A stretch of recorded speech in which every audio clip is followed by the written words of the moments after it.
Hello， 大家好啊！今日又同大家做玩具開箱啦。咁今日開箱嘅呢一件玩具咧就已經擺咗台面啦。咁其實就係呢一個超合金50週年推出嘅一個特別版嘅六神合體模型嚟嘅，係啦。咁啊，超合金已經出咗50週年啦。咁啊呢排亦都出咗好多唔同50週年嘅產品嘅。咁仲有呢一款六神合體嘅，係啦。咁相信大家對呢一隻六神合體有認識嘅話咧，應該都有翻咁上下年紀嘅，係啦。咁啊都知道其實佢出咗好多唔同嘅一啲產品啦。咁例如好似超合金咁樣啦，或者係一啲模型公仔啊，等等唔同嘅玩具嘅，係啦。咁就算係超合金啦，咁之前亦都喺2019年亦都出過一款啦。咁再之前其實都有出過好多唔同嘅款嘅，係啦。咁啊，今日我哋會攞2019年呢一款嚟同大家做個少少對比啦，係啦。咁啊睇一睇呢一款50週年嘅版本有啲咩新嘢唔同咗啦，係啦。咁啊，依家即刻開箱同大家睇一睇裡面有啲乜嘢先。好，咁啊打開咗個箱啦。咁啊，裡面咧其實主要係有2盒件嘅，係啦。咁啊，一盒主要係啲手型啦同埋武器啦。咁另外一盒咧有發泡膠，呢一盒咧就係個主體嚟嘅，係啦。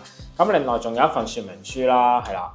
咁啊，首先講一講個盒個彩繪先啦。咁個盒個彩繪咧，其實今次係用咗一個比較金光閃閃少少嘅一個包裝嚟嘅。你見到上邊2條金色線啦，咁同埋就係個面頭呢個位嗰個名咧，即係 Godmas 啊，六神合體，同埋有呢個50週年嘅燙金標誌喺上面嘅。咁啊對比起以前舊嗰個版本咧，舊嗰個版本其實就相對嚟講會比較貼合翻舊式少少嘅一個超合金嘅 design 嘅，係啦。咁啊新嘅呢一款咧，因為50週年啦，咁所以就用翻一個特別嘅盒嘅彩繪嘅。咁大家如果係中意收藏呢啲彩盒嘅話咧，咁其實除咗2019年呢隻舊嘅版本嘅彩繪之外咧，咁其實50週年呢一個其實都 OK 靚嘅，係啦，因為都有翻啲燙金嘅字樣喺上面啦，咁其實都有一個收藏嘅價值喺度嘅，係啦。咁大家如果中意六神合體嘅話咧，或者可能其他50週年嘅產品咧，咁其實都可以收藏佢哋呢一個特別版嘅一個彩繪盒嘅。咁跟住就可以講一講盒裏面主體嘅內容物啦。咁今次50週年呢一個版本咧，個內容物其實同2019年嗰個版本其實係一模一樣嘅，係啦。咁啊主要咧係個配色上面會有少少唔同。咁大家如果有2019年版本嘅話咧，咁就可以考慮下需唔需要買呢一隻版本啦。咁雖然內容物一樣，但係其實個配色上邊咧，今次都係比較唔同少少嘅，係啦。咁大家如果係可能真係收藏嘅話咧，咁其實都值得去買呢一個50週年嘅版本嘅，係啦。咁啊睇一睇個內容物啦。咁啊有一版咧，主要係啲手型啦，同埋係啲武器為主嘅，係啦。大家可以見到啦，啲武器咧依然嗰個劍身咧都係用咗一個電鍍嘅顏色嘅，係啦。咁啊主體呢一盒咧，你見到其實嗰個面頭呢張紙咧，其實都有少少比較復古嘅一個味道喺度嘅，係啦。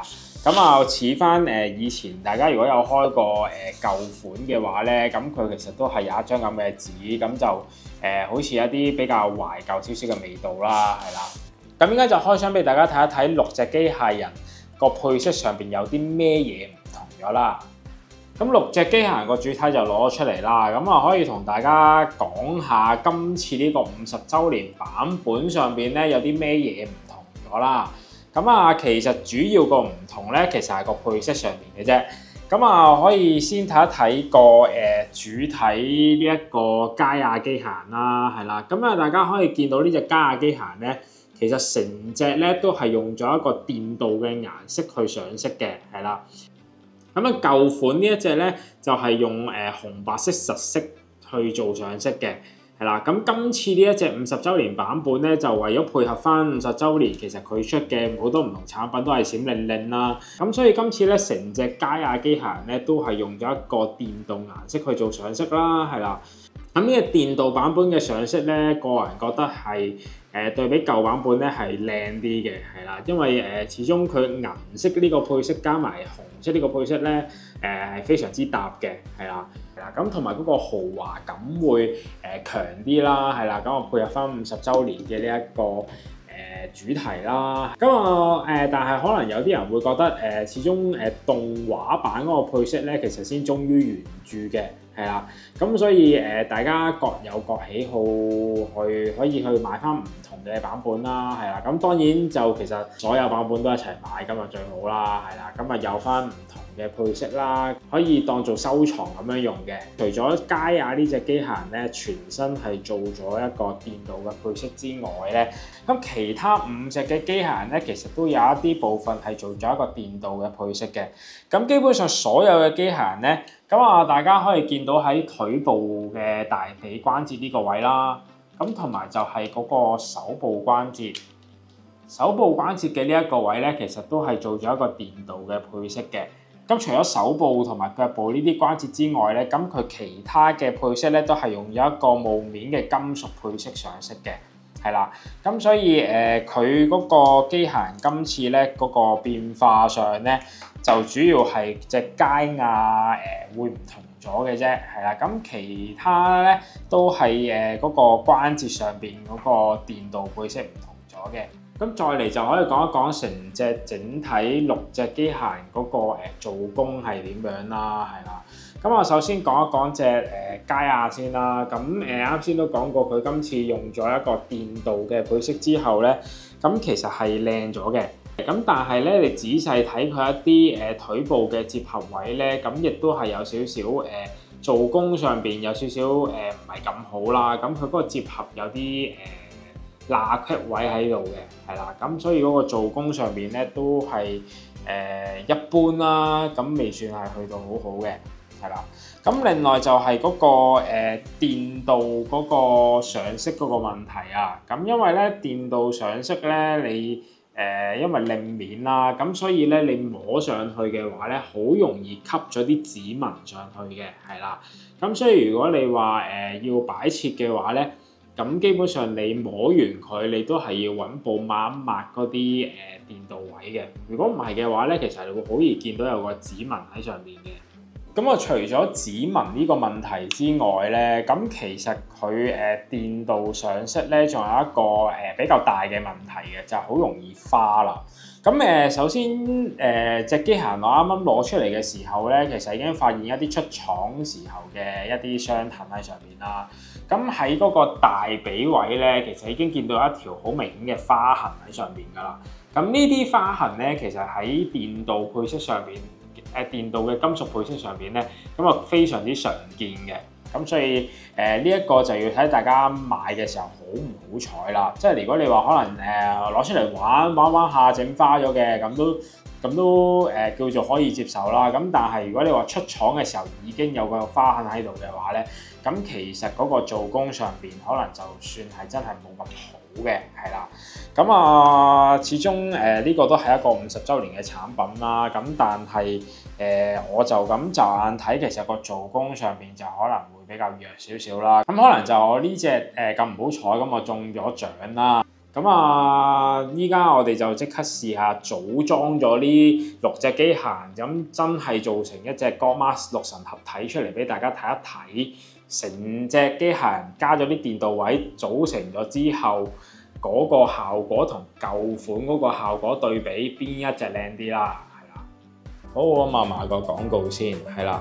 咁我哋 UFM 咧，其實就係一間提供唔同嘅電腦服務嘅公司嚟嘅，係啦。咁我哋會提供一啲backup 嘅服務啊。maintenance 嘅服務啊，咁俾大家去做選擇嘅，係啦。如果大家需要去寫網頁啊，或者一啲 program 嘅 develop 嘅話咧，咁都可以揾我哋公司嘅。咁大家如果有興趣嘅話咧，都可以打俾我哋啦，或者 email 俾我哋，同我哋傾下你需要咩服務嘅，係啦。咁廣告就去到呢度，繼續去片。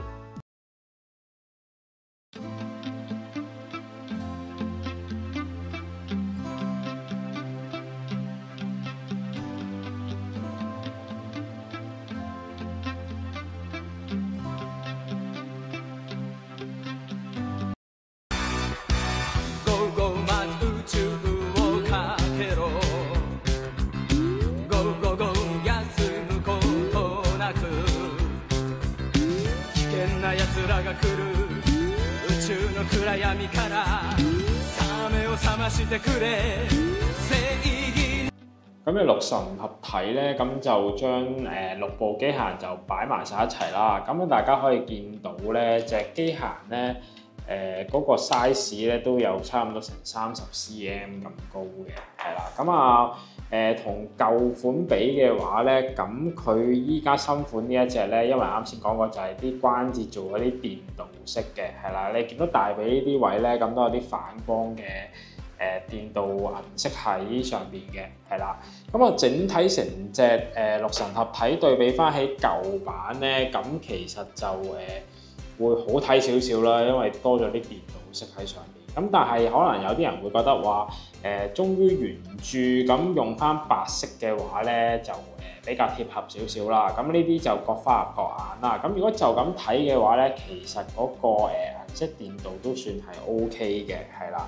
咁但係合咗體之後咧，其實見到電導位咧，主要都係得翻大髀位嘅啫。咁啲機械人本身啲手腳關節嗰啲位咧，其實好多都遮咗㗎啦。咁所以其實咧，你就咁睇咧，你唔係好分得到邊一隻先係新，邊一隻先係舊嘅，係啦。咁其實主要都係大髀位呢度，你見到係銀色電導咧，就係隻50週年版本嘅嗰個新版嚟嘅，係啦。咁成隻嘅六神合體其實同以前出過嘅2019年嗰隻版本，其實基本上都冇大分別㗎，都係有翻呢一架可以合體嘅飛機啦，咁同埋嗰隻明神礁嘅嗰個石像喺度嘅，咁依然都可以做到加亞喺個明神礁度爆開嚿石飛出嚟嗰個效果嘅。咁我再嚟就講下合體咗之後咁嗰個效果係點樣啦，係啦。咁首先啲關節咧，依家玩上手咧，其實佢有啲接合位咧，咁其實都會有少少鬆鬆地嘅。你見到呢度咧都有啲開痕喺度嘅，係啦。咁就冚實嘅時候咧，咁佢都唔係話完全貼合晒嘅，係啦。咁而且啦，啱先講過都見到有啲花痕喺上邊啦。咁呢啲花痕就係出廠嘅時候已經有㗎啦。咁同埋就係都幾多水口位喺入邊嘅，因為其實隻人面獅身打開咗之後咧，咁其實呢啲位咧，你見到膊頭呢度咧，其實都會有啲水口喺上邊嘅，係啦。咁嗰個做工上邊就都係比較一般少少啦。咁但係成隻嘢個成色咧，加咗啲電導式上去啲腳關節啊、大髀關節呢啲位之後咧，其實成隻六神合體咧嗰個睇上去咧，其實係比以前係好睇咗嘅。所以大家如果係已經有舊版嘅話咧，呢一隻50週年版本咧，大家可以考慮一下需唔需要入啦，係啦。咁支架方面咧，佢就會俾咗一套支架係俾呢一個3合1戰機啦，同埋做武器架用嘅，係啦。咁本身呢隻六神合體嘅咁多部機咧，佢都冇配支架俾佢嘅。咁對於50週年呢個版本啦，咁佢都唔加啲新嘅支架俾每一部機體做一個好似飛行合體嘅一個動作嘅話咧，咁我覺得就比較差少少啦，係啦，因為始終你都50週年，咁你其實可以做多少少唔同嘅支架，同埋做一啲新嘅配件俾呢一盒模型嘅，係啦，咁就唔係話舊模就用翻個新配色咁就算嘅。呢個就係我覺得其中一個做得唔係咁好嘅地方啦，係啦。咁大家如果冇買呢個舊版嘅六神合體啦，亦都中意呢一個六神合體嘅系列嘅話咧，咁其實我覺得50週年超合金50週年呢一個新版本咧，其實都值得買嘅。咁唔知大家對呢一隻六神合體有咩意見啦？咁如果大家有咩意見咧，都可以喺下邊留翻個言俾我哋嘅，係啦。咁最後大家就記得 like 翻我哋條片啦 ，share 我哋條片出去啦，同埋 subscribe 我哋 channel 啦。咁最後就記得 follow 翻我哋 IG 同埋 Facebook 緊貼翻最新嘅資訊嘅，係啦。咁條片就去到呢度啦，拜拜。